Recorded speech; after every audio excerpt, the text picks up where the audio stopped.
Tov. On commence. Be'ezrat Hashem. Nous allons aujourd'hui, Be'ezrat Hashem, recommencer notre cycle d'études Be'ezrat Hashem de l'année. Et bien entendu avec la paracha de Bereshit qui exige en fait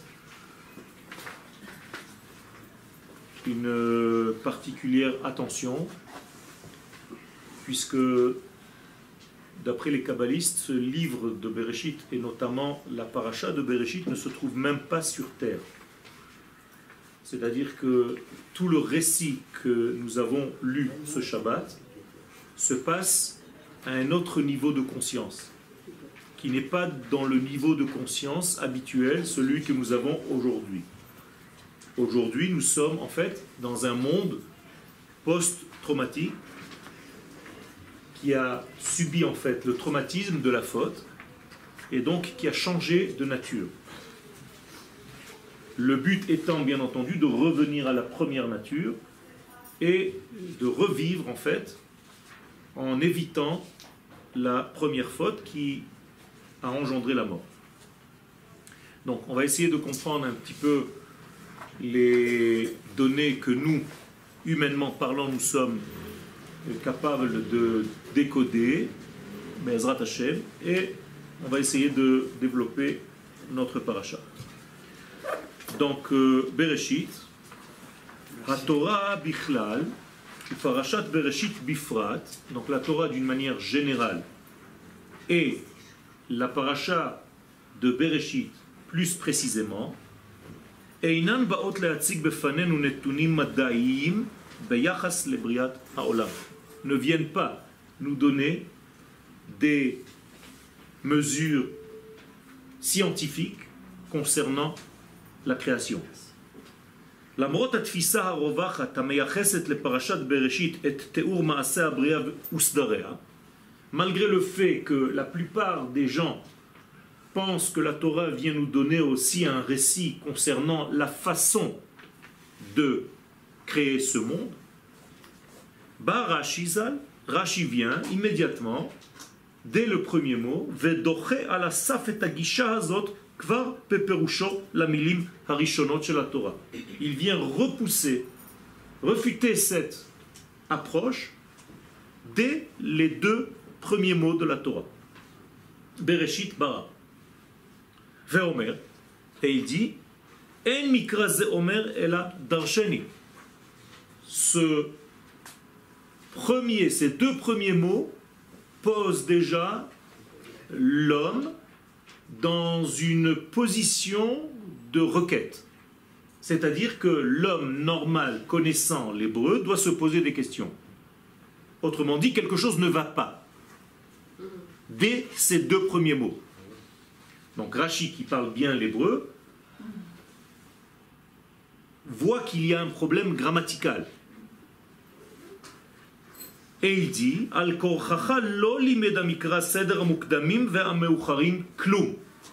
enlève-toi de la tête, dit Rashi, que la Torah vient t'enseigner l'avant et l'après, c'est-à-dire la manière d'avoir créé le monde. Autrement dit, enlève-toi de la tête qu'il s'agit ici d'une notion de temps. Ce que veut dire Rashi, c'est que le mot Bereshit ne s'adresse pas à cette notion de temps. En effet, en hébreu, si on voulait dire au début, on aurait dû dire Barishona, ou Ba'atrala, ou Barosh. On ne peut pas dire Bereshit.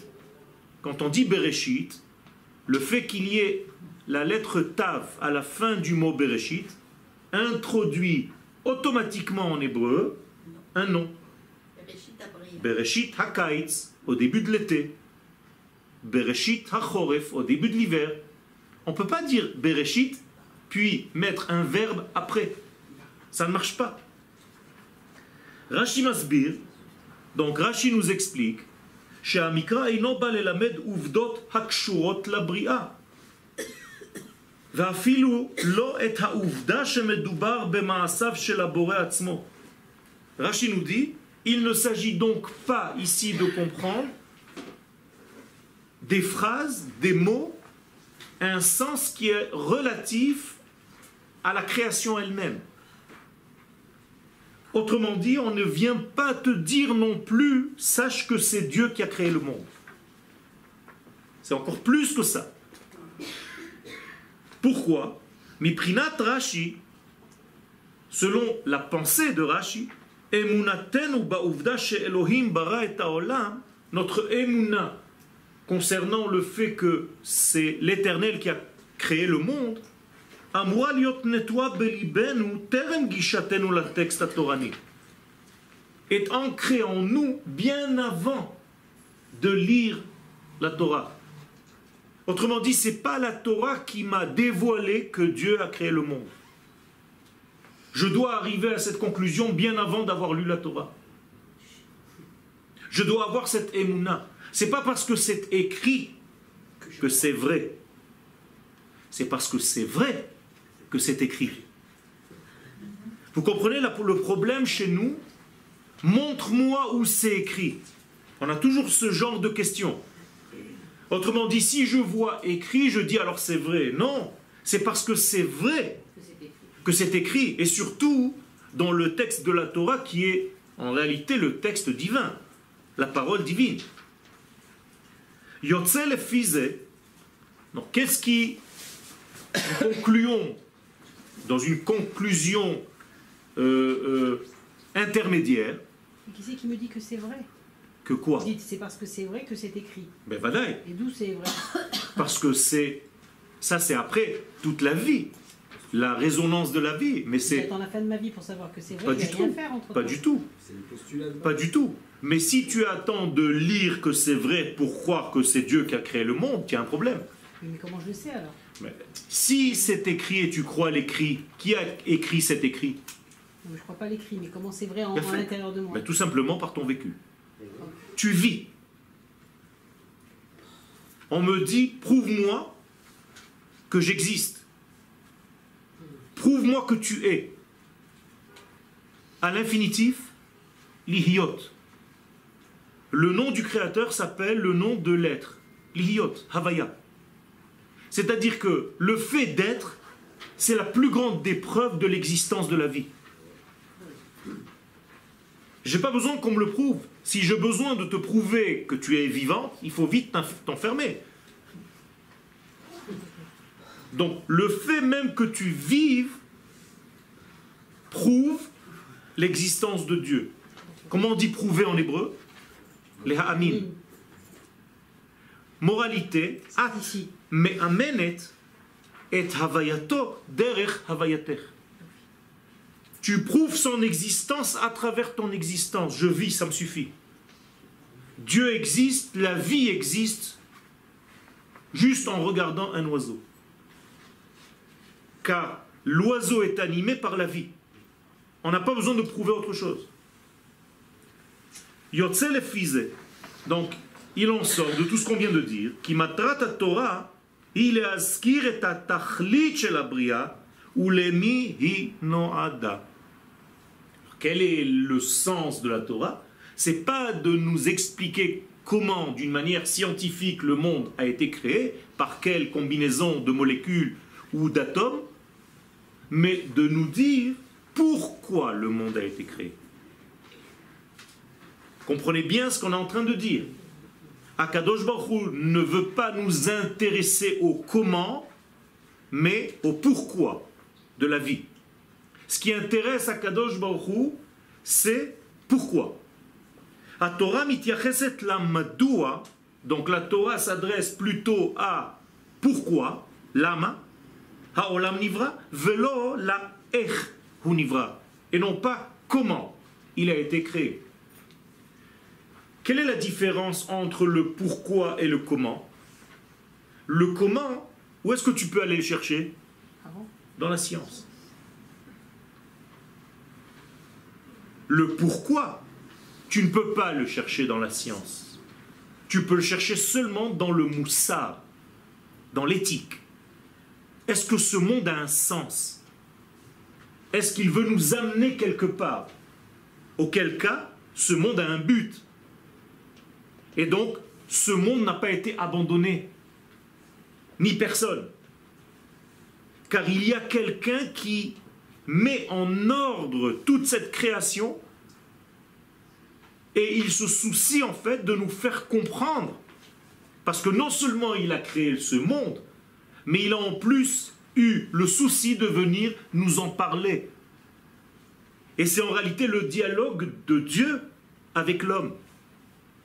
Vous voyez donc que son but n'est pas de lui dire, tu sais, j'ai pris telle molécule, telle chose, et j'ai fabriqué un ensemble qui a formé ce que tu es. Jamais on a vu ça dans la Torah. Par contre, la Torah se soucie sans arrêt de poser la question à l'homme, Ayeka, où en es-tu dans le monde que j'ai créé? Est-ce que nous allons tous les deux dans la même direction? Est-ce que tu es le porteur de mon message divin? Ça, c'est déjà autrement. Ça, c'est déjà autre chose. Vehi ona, et la Torah répond immédiatement. Leshe'ela zo kvar bateva harishona. En nous disant le mot Bereshit, la Torah répond déjà pourquoi le monde fut créé. Comment dans un seul mot, la Torah répond à la question pourquoi le monde fut créé? Réponse oui. Et c'est ça que Rashi vient nous enseigner. Pérouche, explication de ce que je viens de dire.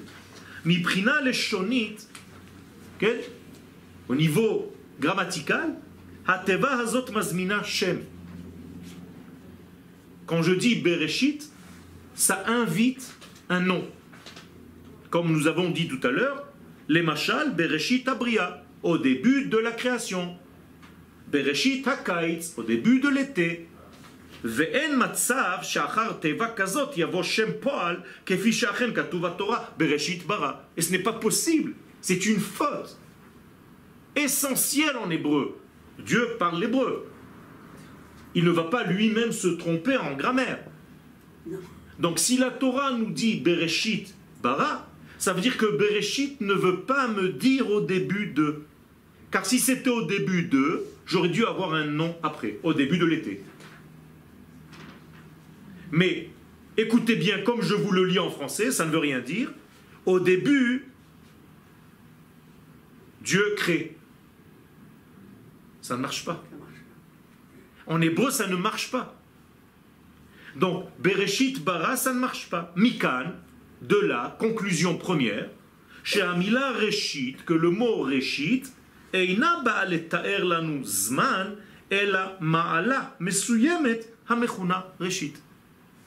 Ce mot Reshit ne vient pas indiquer une notion de temps, mais elle vient m'indiquer une identité qui s'appelle Reshit. Et donc, ce Reshit, il va falloir le chercher. Rashi Beshem HaMidrash, Achen Masbir Shehamusag Reshit, et donc Rashi, au nom du Midrash, va aller plus loin. Il va nous dire, tu sais à quoi correspond le mot Reshit? Il n'y a pas beaucoup de possibilités. Deux possibilités possibles. HaTorah ve Israël. Ou bien la Torah qui s'appelle Reshit, ou bien Israël qui s'appelle Reshit. HaTorah nikret Reshit Darko. La Torah est appelée le début de son chemin de Dieu. Ve Israël nikraim, et Israël s'appelle aussi Reshit Tvuato, le premier de sa semence. Moralité, j'ai pris les deux notions qui, par ailleurs, dans la Torah s'appellent Reshit. Il y en a encore une troisième, je vous l'ai cachée, Amalek. Et donc j'aurais pu dire aussi Amalek. Mais sachant ce que Amalek fait, qui est l'inverse de la vie, du sens même de la Torah, je suis obligé de l'éliminer. Donc il ne me reste que Torah et Israël. Reshit Chochma. Et c'est en réalité, le mot Reshit, c'est la Chochma. Et la Chochma, c'est la Torah. D'accord? Pourquoi tu veux éliminer Amalek si on dit que Zé, Léoumat, Zé, Bara et Il a fait. Ça veut dire que Zé, Léoumat, Zé. S'il va vers la vie, l'autre va vers la mort. Donc c'est l'antithèse du divin. Et il a donc, créé les deux. Peu importe. Mais ce n'est pas pour Amalek, parce que maintenant je suis obligé de relire le verset. j'enlève maintenant le mot Bereshit et je le remplace par Israël ou bien par la Torah. Donc, imaginez-vous maintenant que le mot Reshit, on laisse le bet. Bet, c'est le pour quoi? Bishvil, ou à l'intérieur, betor. Le mot Reshit, je l'enlève, maintenant je marque Israël. Donc, je relis le verset, Be Israël, bara Elohim et Hashamayim ve et haaretz. Ou bien, Ba Torah, bara Elohim et Hashamayim ve et haaretz. Vous êtes avec moi?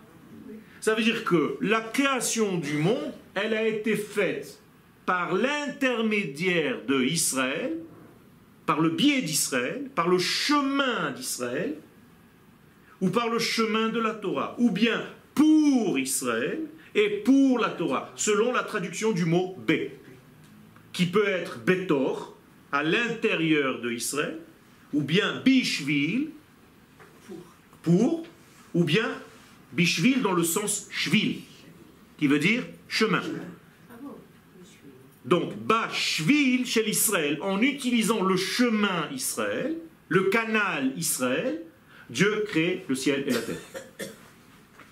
Vous voyez comment la Torah, dès les premiers mots, nous intrigue. Si on avait dit Bareshit, c'était correct? Bareshit, c'est autre chose. Parce que vous avez dit Ba Torah. Nachon. Bareshit, c'est autre chose. C'est Ba'atrala. Voilà. Mais il y a d'autres manières de le dire. Mais étant donné qu'on dit Bereshit Bara, il y a un problème.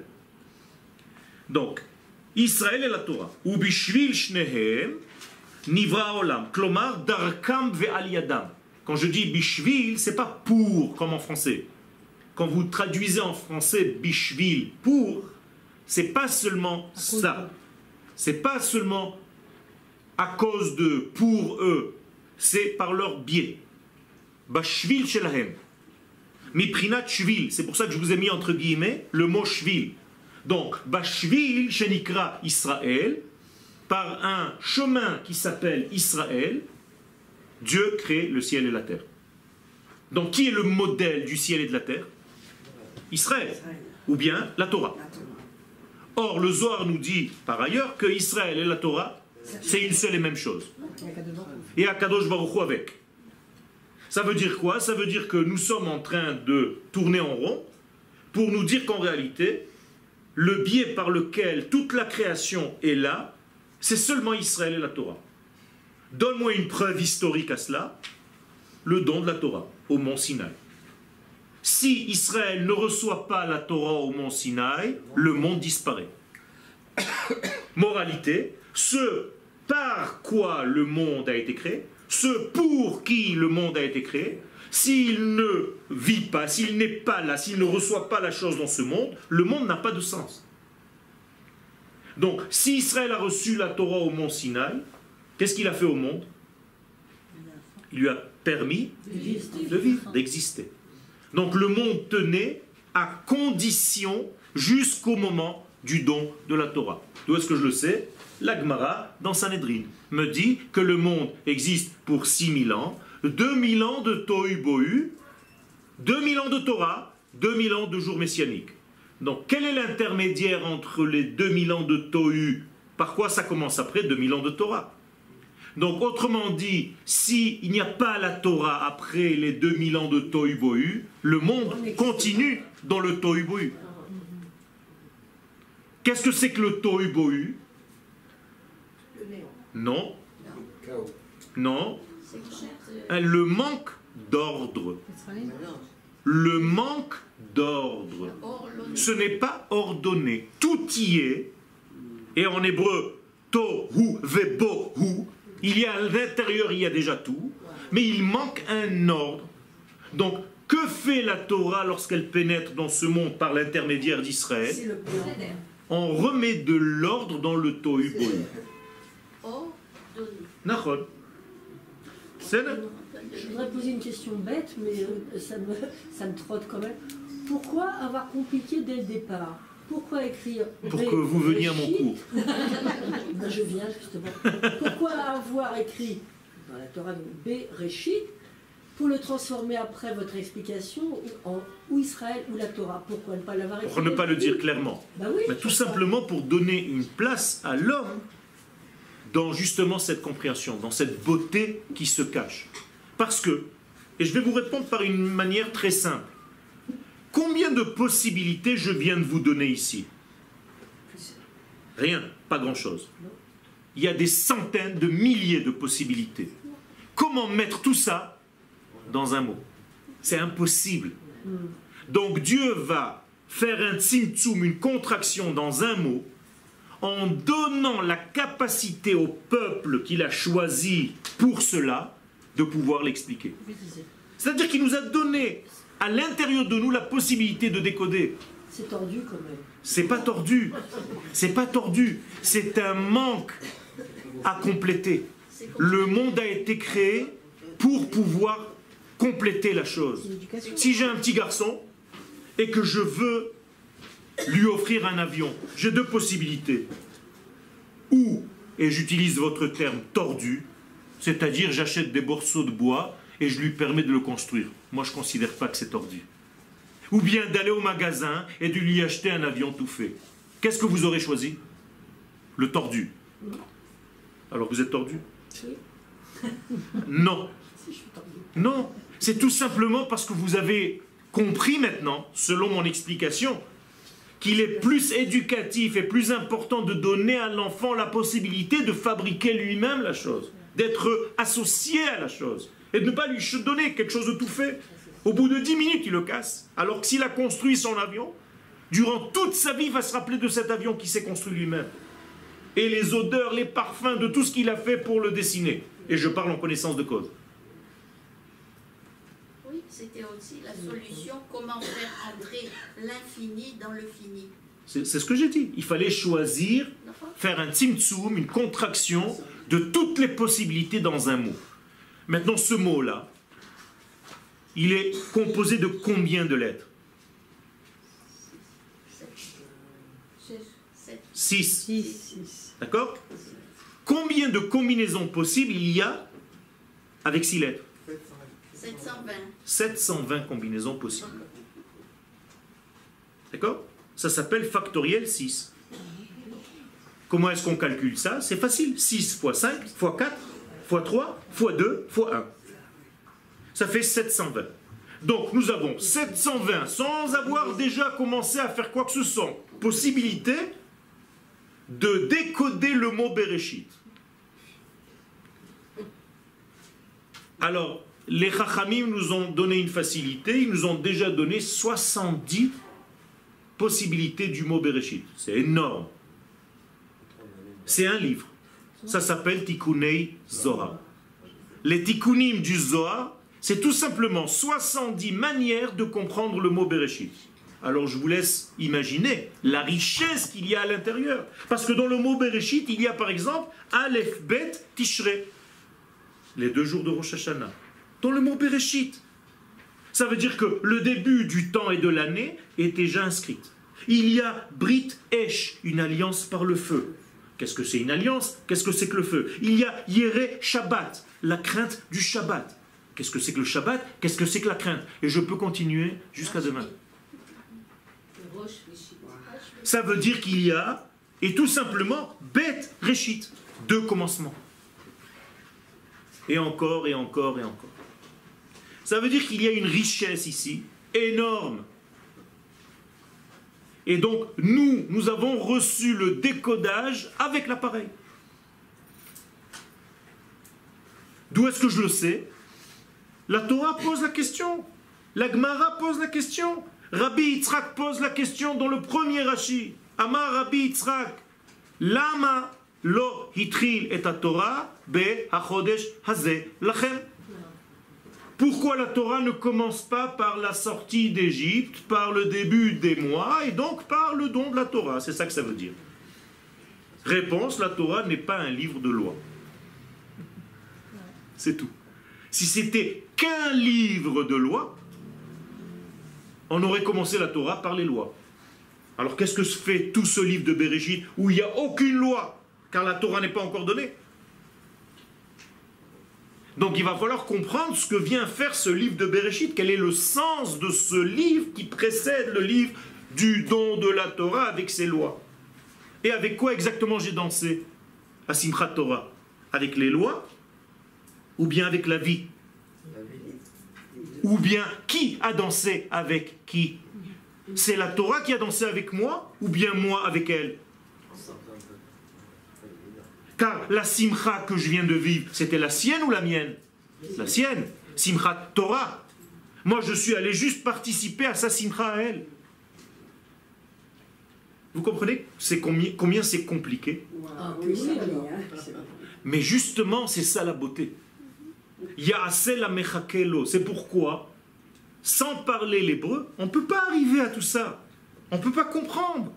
Vous prenez n'importe quel texte en français, traduction, le plus grand traducteur du monde, une fois qu'il a traduit par un sens, parce qu'il ne peut pas faire autrement, ou sinon il faut qu'il écrive 720 livres pour un mot. Donc, il va commencer, au commencement, Dieu créa le ciel et la terre. Donc, au commencement, déjà une faute. Dieu, déjà une faute. Dieu, Elohim. Quel Dieu? De quoi tu parles? Et lequel de Dieu? Il y a Hachem, Elohim, Tsevaot, Shaddai. Toi, tu ne sais pas faire ça en français, tu ne comprends rien. Donc, traduction égale trahison. Donc, le premier verset, le ciel et la terre, qu'est-ce que ça veut dire? Où commence le ciel? À combien de centimètres de la terre? Je vous pose la question. Qu'est-ce que c'est que ce ciel?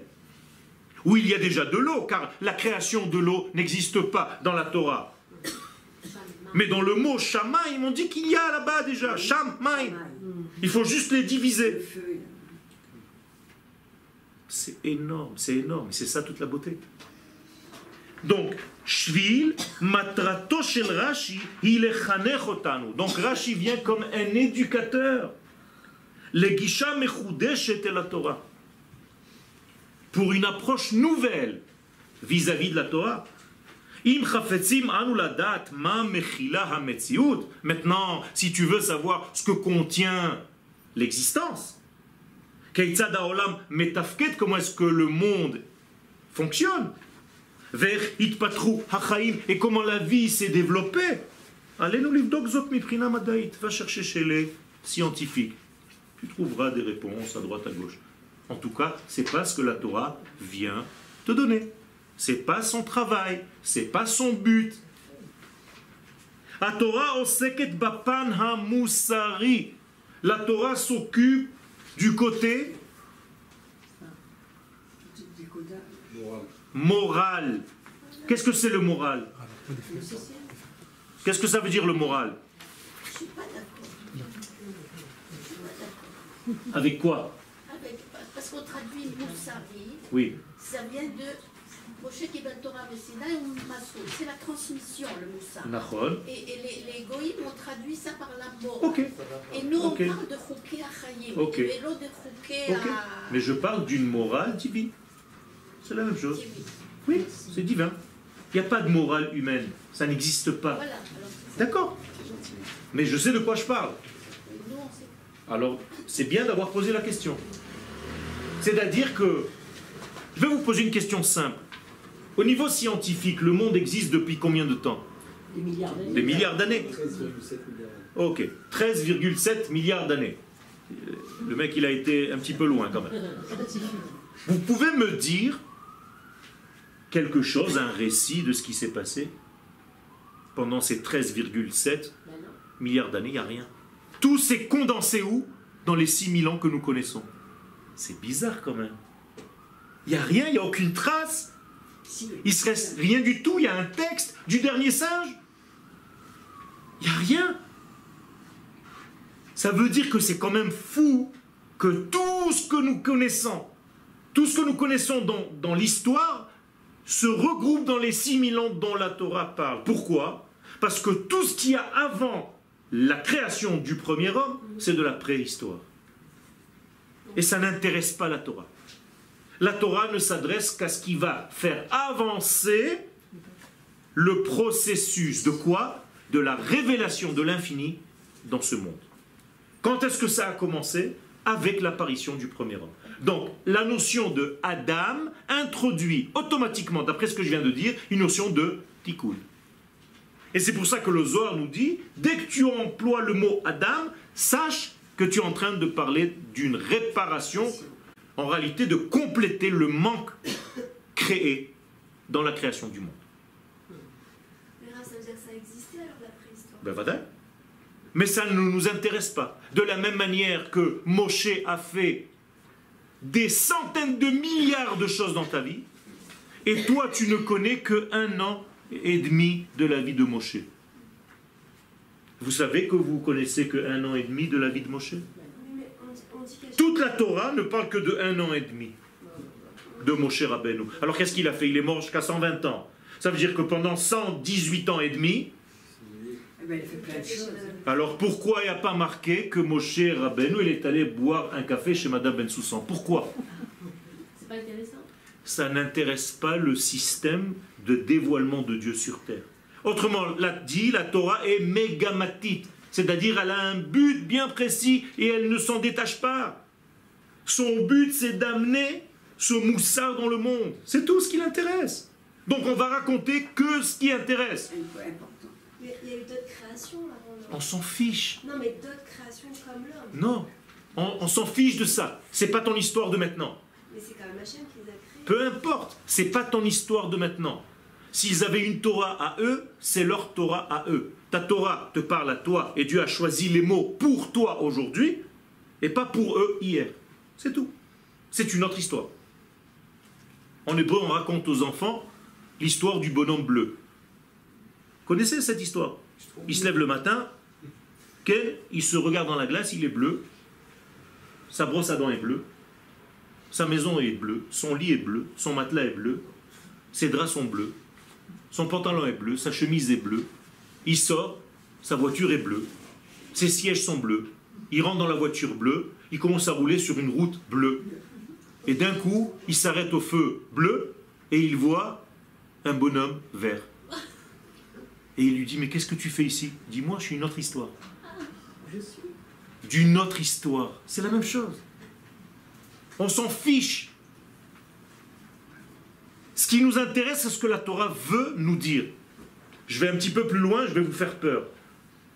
De votre vécu à vous, à nous, on ne va retenir que ce qui a fait avancer ce processus en question.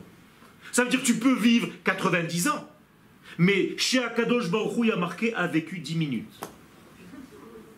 1 heure, 1 jour, 2 jours. Le temps que tu as eu pour faire avancer ce processus sur Terre. C'est grave. Ça veut dire qu'à chaque fois que je vois mon maître, réellement, hein, il me pose une seule question. Shalom Yoel, qu'as-tu fait aujourd'hui pour faire avancer le dévoilement de Dieu sur terre avec ton peuple? Voilà sa question. Comme je vous le dis, hein, c'est comme ça qu'il me parle. Qu'est-ce que tu as fait aujourd'hui?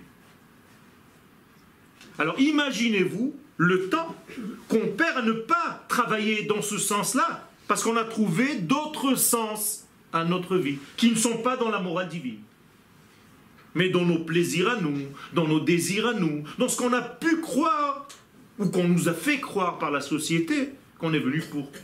Mais pourquoi par la science on ne pourrait pas faire découvrir le projet divin? Parce que la science ne s'adresse jamais au projet, si ce n'est qu'à la combinaison des choses qui sont à l'intérieur. Si ça tire des âmes qui sont un petit peu obnubilées par la science, voilà, même ça, c'est dans la théorie. Le problème, c'est que ça ne marche pas comme ça. C'est exactement la faute du premier homme. L'homme, le premier homme, dans quoi il a fauté? Il est allé étudier quoi? La science, avant d'étudier la vie. Mais pourquoi le Zohar dans Bereshit, il dit voilà, c'est à partir de l'Amira, un son qui se développe dans du vide qui n'est pas vraiment un vide, c'est de la physique. Ça, c'est la physique, elle va te dire comment ça marche. Les Zohar sont lesquels? Mais elle ne va pas te dire pourquoi. Alors que le son qu'Akadosh Baruch Hu émet, nous, on ne cherche pas de quelle combinaison il est au niveau moléculaire. C'est comme des vérités scientifiques. Peu importe. Mais la science va s'adresser à comment? Et moi, je m'intéresse à pourquoi. Au corps. Toute notre vie, même au niveau de la Torah, nous sommes tombés dans ce piège.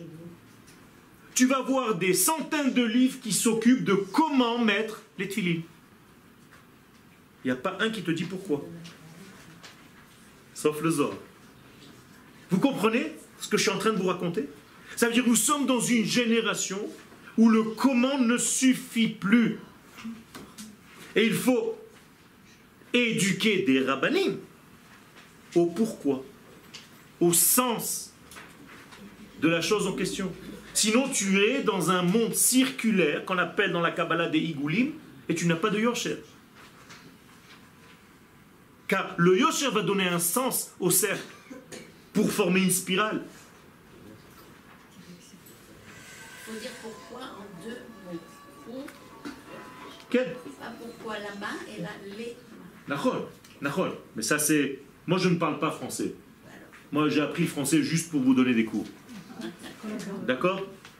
Mon langage naturel du mot naître, je suis né en hébreu, dans une marmite d'hébreu. Donc quand je vous parle en français, je n'ai jamais un texte, même quand je donne une conférence, mes textes sont en hébreu. C'est-à-dire, je n'écris jamais en français, même quand j'écris à la main, un cours. Voilà, ça c'est un cours que je vais donner demain à Ra'anana, il est en hébreu.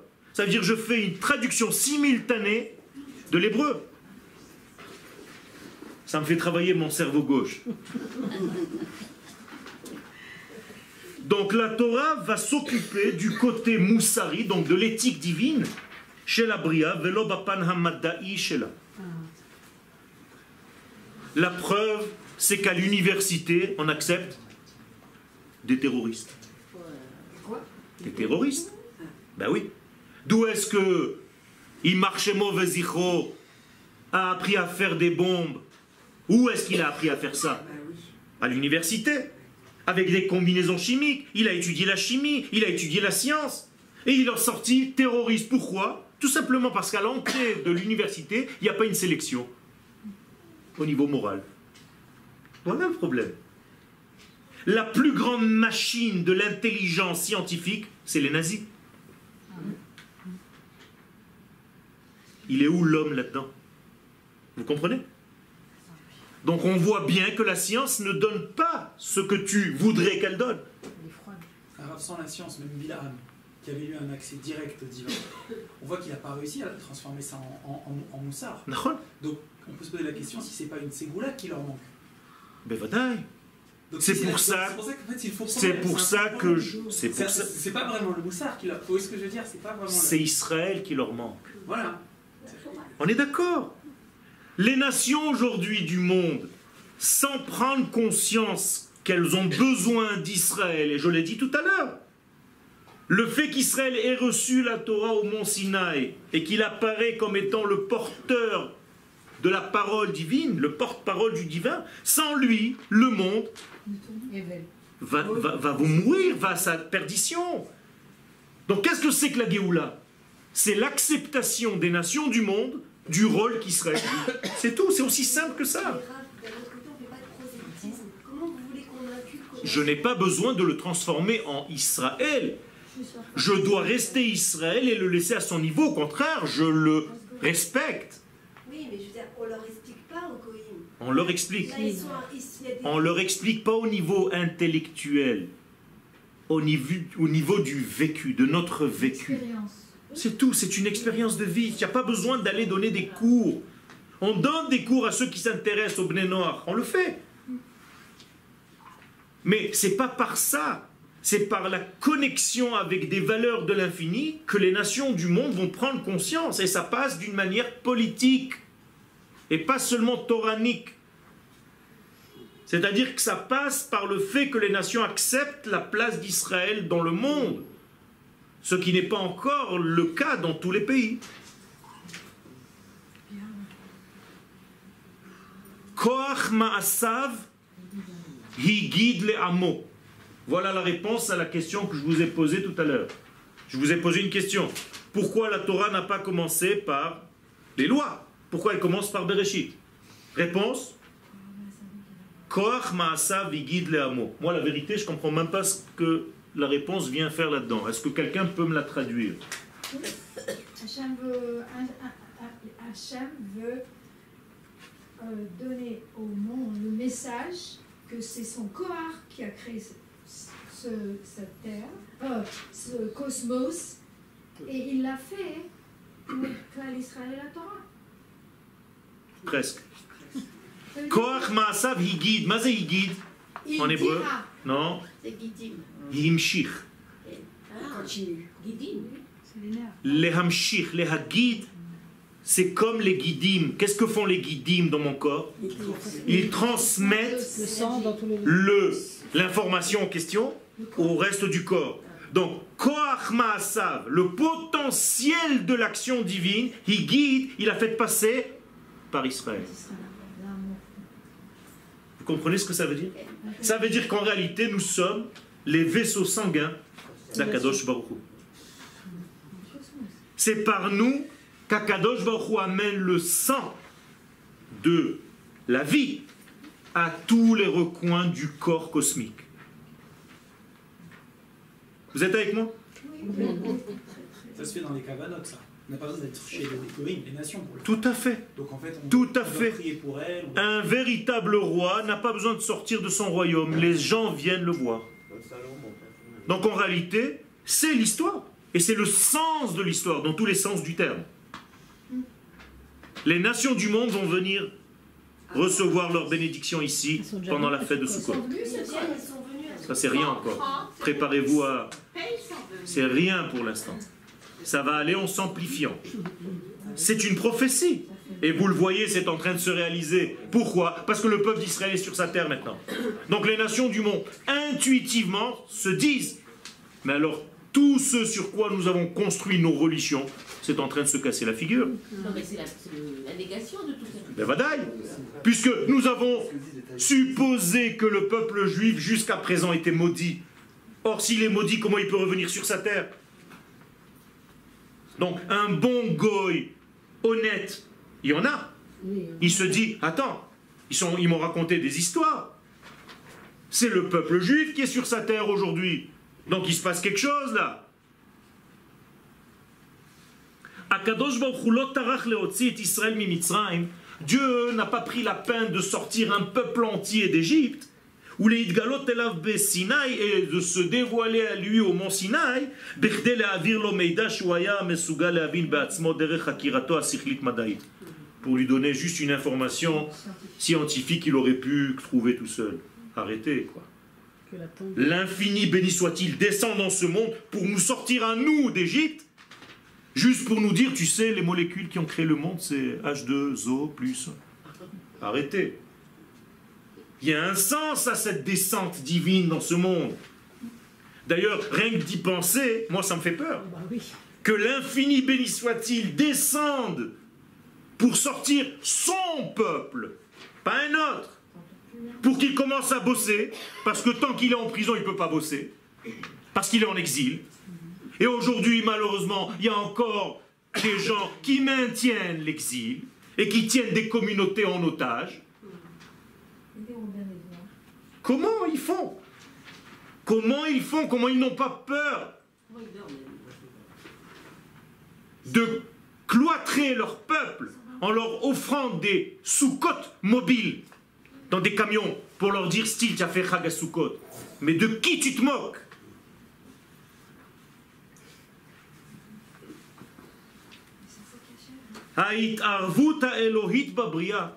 Le fait que Akadosh Baruch Hu intervienne dans sa création,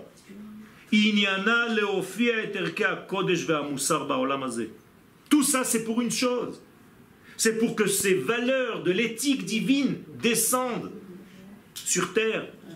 Qu'est-ce que ça veut dire qu'ils vont descendre sur terre? Ils vont animer la terre, ça veut dire nous allons être animés par cette éthique-là et pas par d'autres bêtises. On va se bonifier.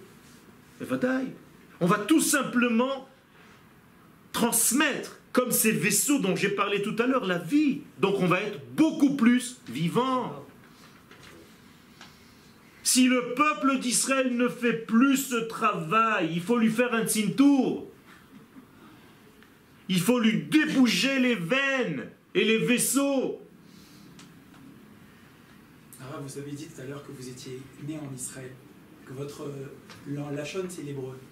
Pour les Français et pour les gens de diaspora, c'est de l'hébreu pour eux. C'est aussi de l'hébreu. Ils sont venus d'un ventre de galoute. Il y a une akara, il y a un lien avec la galoute qui qui est difficile à entendre quand on vous entend parler de ce lien avec Israël. Non. C'est dur pour quelqu'un qui sort d'un ventre. Pas du tout. Il faut qu'il ramène avec lui. Arriver à sentir C'est pas grave. ce déchirement. C'est pas grave. Il doit faire venir de là où il était les étincelles que moi j'ai perdues ici. C'est tout. L'explosion première, elle a diffusé l'unité, elle a éparpillé dans le monde. Toi, tu es né là-bas dans un ventre, pas Israël, pour revenir un jour avec cette chose-là. C'est quoi, c'est une adoption? Avec ces étincelles. C'est pas une adoption, ce sont des erreurs de l'histoire, à cause de la faute, à cause de l'exil. Alors, c'est pas que tu es une erreur, c'est que nous avons fauté, et nous avons été écartés de notre terre, comme Adam Rishon, il est sorti du Gan Eden. Mais c'est pas la même chose, dit Rabbi David Avraham Azoulay dans un livre qui s'appelle Chesed le Avraham. C'est pas la même chose, quelqu'un qui est né ici, quelqu'un qui est né là-bas, quelqu'un qui est né dans telle ville, dans tel truc. C'est ça, aucun rapport. Aucun rapport. C'est comme allumer la Hanoukia de telle et telle matière. Il y a des Hanoukia avec des œufs, il y a des Hanoukia en papier, il y a des Hanoukia en fer, il y a des Hanoukia en je sais pas quoi, il y a des Hanoukia en verre, il y a des Hanoukia en argent. Et la meilleure Hanoukia, elle est en argent. Est-ce que cette Torah d'Eretz Israël, elle est audible depuis la Galoute? Non. C'est ça le problème. C'est que la Galoute, c'est un massacre, c'est un écran. C'est pas une Torah que tu étudies ici, au niveau territorial. C'est dans l'âme. C'est la Torah qui appartient à la terre. Quand je dis Torah Haaretz, ani lo omer Torah Sheba Haaretz. S'il vient ici, on entend une manière d'étudier la Torah. Moi, même si je voyage à Lyon et que je donne un cours là-bas, je vais donner Torah Haaretz. Alors que je suis à Lyon. Parce que je vais enseigner la Torah qui vient d'où? De la terre elle-même. Les morceaux de terre, je sais que c'est difficile à concevoir, mais il faut le vivre ça. Les morceaux de terre d'Israël, elles ont une Torah. Il faut que tu manges cette terre et tu verras combien de Torah il y a à l'intérieur. C'est difficile à concevoir. Vous croyez que la Torah c'est dans des textes. C'est ça l'exil. Quand on sortait d'Eretz Israël, on n'avait plus la Névoa. La Névoa. C'est exactement la réponse que j'ai donnée à ton mari. Oui, mais alors comment vous pouvez faire une Torah de Eretz Israël à l'étranger? En leur donnant juste un ressenti du vécu que nous avons ici. Tant que tu ne sens pas et tu ne goûtes pas, tu ne peux pas. Il est dit en hébreu, ta'amu ou kitov. Imatalo to'e matalo yachol yavin. Alors je leur donne juste un petit rêve, une petite bulle, une bulle. Je me rappelle, je sais comment ça se passe. Je vais là-bas, je passe un Shabbat avec eux, ils sont comme ça. C'est une bulle. Motzei Shabbat, ils rentrent à la maison, ça va chérie, tout va bien, qu'est-ce qu'on fait demain, on mange au resto, ça c'est fini. Ils étaient dans une bulle, ils sont sortis de la bulle. Ça c'est l'exil, en malasot. Yesh malasot, la veau. C'est tout ce qu'il faut faire. C'est la terre qui nous nourrit. C'est la terre. Nous allons lire bientôt cette semaine, Noach. C'est pas facile ou c'est facile de rentrer dans l'arche? C'est très difficile. Pourquoi tel éléphant et pas un autre est rentré? Pourquoi ce tigre-là avec sa tigresse et pas l'autre, son voisin, juste à côté? Pourquoi toi, Akadosh Baruch Hu, t'as pioché alors que ta voisine, juste à côté, elle est restée encore là-bas? Pourquoi ils ne ressentent pas ça, nos familles, quand ils viennent ici? C'est un travail de nettoyage. Geulatam shel Israël, Kim'a, Kim'a. Il faut se nettoyer. C'est pas parce que tu es sorti que tout est net. Il faut du temps pour que l'Égypte sorte de toi. La preuve, je vous parle encore en français. Et alors pourquoi on a choisi cet éléphant et pas celui-là? Parce qu'un éléphant, ça trompe. HaTorah oseket. Vous voyez que j'ai aussi des cultures de là-bas. Hein. Je me suis comme un caméléon pour pouvoir vous donner des cours. HaTorah oseket benose echad ve'amada osek benose acher. C'est tout. La Torah s'occupe d'un sujet et la science s'occupe d'un autre sujet. La Torah s'occupe de la rédemption de l'existence. En comblant tous ces vides, tous ces manques. Alors que la science, elle, c'est des faits. Je vois un résultat. La science ne peut pas partir d'une cause. Elle part du résultat. Alors que la Torah, elle part de la cause. Alors quel est l'intérêt de la science? De compléter la Torah. C'est-à-dire de donner aussi le comment. Et pas seulement le pourquoi. C'est très intéressant. Une fois que j'ai le sens de ma vie et que je sais vers quoi je vais, la science va m'aider à mieux vivre. Pourquoi pas? Il n'y a pas une contradiction, Rabotai. Et il n'y a pas non plus à essayer sans arrêt de comparer. Ça ne sert à rien. Il faut tout simplement savoir que l'un complète l'autre, c'est tout. Mais Doubar Beshne Nos'im Makbilim, donc il s'agit de deux sujets parallèles. Ça ne sert à rien sans arrêt de dire ouais, la Torah elle a déjà dit ça. Tu dis à un scientifique, il te dit que la distance entre le début à la fin du processus lunaire, c'est 29,5,9999998 minutes, secondes, dixièmes de seconde. Et alors, Rabbi un tel, il a déjà dit dans la Gemara, mais je m'en fiche, je ne vais pas essayer de le convaincre au scientifique que quelqu'un l'a déjà dit. Laisse-le, ce scientifique qui fait un bon travail. Continue, c'est très bien. On sait que tu vas arriver un jour à des résultats. La preuve, tu arrives à soigner des gens. Tout doucement, il y a des progrès. C'est pas le but de la Torah. Mishum shelo kayemet stira benem, donc il n'y a pas de contradiction. HaTorah, dans les 5 minutes qui nous restent. Dvar Hashem el ha'adam. La Torah, c'est la parole divine à l'homme. C'est énorme, Rabotai.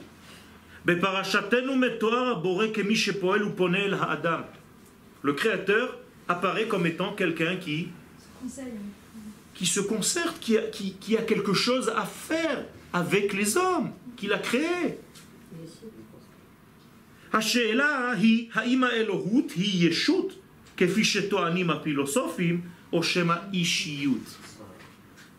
Question. Est-ce que Dieu est quelque chose ou bien quelqu'un? C'est très important. Alors vous le définissez là.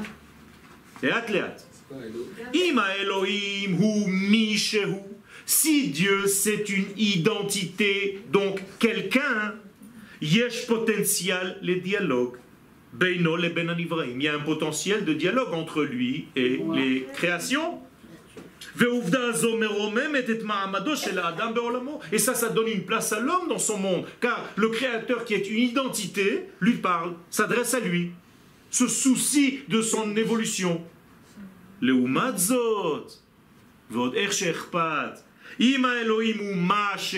Si Dieu sait quelque chose, c'est-à-dire une forme de loi naturelle, supérieure, cosmique, il n'y a plus à qui parler, Chas v'Shalom. Rav, pourquoi vous utilisez Elohim pour les deux, le Ma et le Mi? Je n'ai pas parlé encore de Elohim, parce qu'au niveau de la création, c'est le terme qui est utilisé. Bereshit, bara, Elohim. C'est peut-être quelque chose d'abord qu'il y a bara, Elohim. Pour l'instant, je m'occupe du texte de la Torah. Moi, je considère que je ne connais rien tant que le mot n'est pas apparu. C'est comme ça qu'il faut étudier. C'est-à-dire, quand est-ce que pour la première fois dans la Torah, tu as vu le nom Yud-Ke Vav-Ke? Au 2e chapitre. Quand l'homme est créé. Donc pour l'instant... La question de Mi se pose même pas. C'est que du quoi là. Après, moi je me pose dans toute la création elle-même. Est-ce que ce Elohim qui a créé le monde, c'est une identité, auquel cas elle s'adresse à moi? Ou bien c'est quelque chose? Donc si c'est quelque chose, c'est froid. Il n'y a rien, aucun rapport avec moi. Peut-être que les daber, c'est l'autre dibour énorme. Peu importe, je ne rentre pas maintenant, qu'est-ce que c'est que les daber, qu'est-ce que c'est que la parole divine. Ce qui m'intéresse, c'est est-ce qu'elle existe? Est-ce que le dialogue existe? Est-ce qu'il s'est installé? Est-ce qu'il s'est instauré? Oui. Donc si c'était le cas que Dieu était quelque chose, une force cosmique, l'homme se sent minable, petit, même pas une fourmi, inexistant dans ce cosmos. Donc la Torah, elle a un sens, elle vient nous éduquer. On doit être des éducateurs. On ne peut pas donner des petites gouttes de Torah aux gens. C'est pas ça la Torah. La Torah, c'est allumer une flamme jusqu'à ce qu'elle brûle d'elle-même, qu'elle soit capable d'enflammer elle-même les autres. Mon Rav n'a jamais donné de cours à des publics comme je le fais. Pourquoi? Il a passé sa vie à former des formateurs. C'est beaucoup plus intelligent. Mais il faut ça aussi. Ça veut dire que tous les rabbinim aujourd'hui, de tous les côtés, dans tous les trous du pays, ce sont ses élèves. Extraordinaire. Un travail d'une vie entière. Le Rav Zuckerman, Shlita.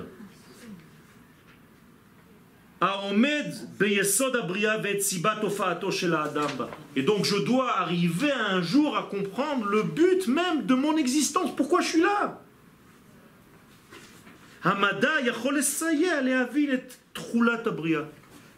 La science peut m'aider à comprendre le contenu.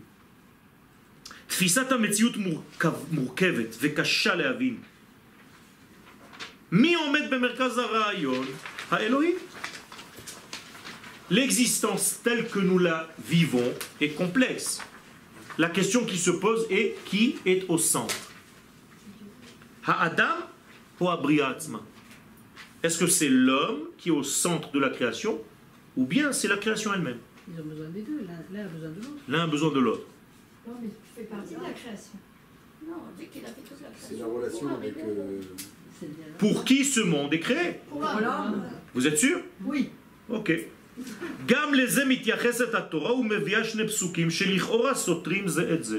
La Torah n'est pas aussi d'accord que vous. C'est la Torah. Et la Torah, c'est Akadosh Baruch Hu. Il nous dit qui est le plus important dans ce monde. Et il nous apporte deux versets pour continuer le tordu. Deux versets qui vont se contredire.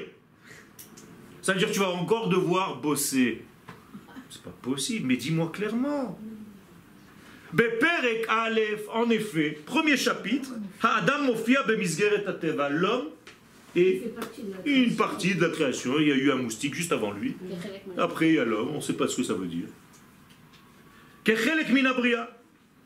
Par contre, Beperek Bet, Ha'adam et Toar kedmut merkazit achrayit al kol hayekum. D'un coup, il devient responsable de tout l'univers. Alors choisis. Qu'est-ce que je suis? Mais ça dépend. Si tu es en dehors du système, tu as oublié le système primordial premier, alors qu'est-ce qu'on te dit? Yetush kadamcha. Un moustique t'a précédé. C'est marqué comme ça dans la Gemara, Rabotai. Et d'un autre côté, tu dois te dire Bishvili nivra olam, le monde a été créé que pour moi. Alors fais attention, d'un côté ça paraît être orgueilleux, pas du tout. Quand on te dit juste à côté que le moustique t'a précédé, ça veut dire que même quand tu dis que le monde fut créé pour moi, c'est dans un autre sens, c'est dans le sens de la responsabilité que j'ai vis-à-vis du monde. Parce que quand je jette mon petit chewing-gum à moi tout seul, et que personne ne me voit, ou quand j'ai raté parce que je fais des exercices de basket à distance, un bout de papier, et que je continue parce que j'ai pas le temps de revenir le chercher, tu as l'impression que c'est entre toi et la poubelle. Tu es en train de mettre un désordre dans l'univers. C'est pour ça que ça vacille. On n'a pas besoin d'Israël, il suffit d'être suisse. Il suffit d'être suisse. Ok? C'est ça que les Suisses doivent ramener avec eux lorsqu'ils font leur aliyah. Je rigole pas. Voilà, c'est ce qu'elle vient de dire à sa sœur.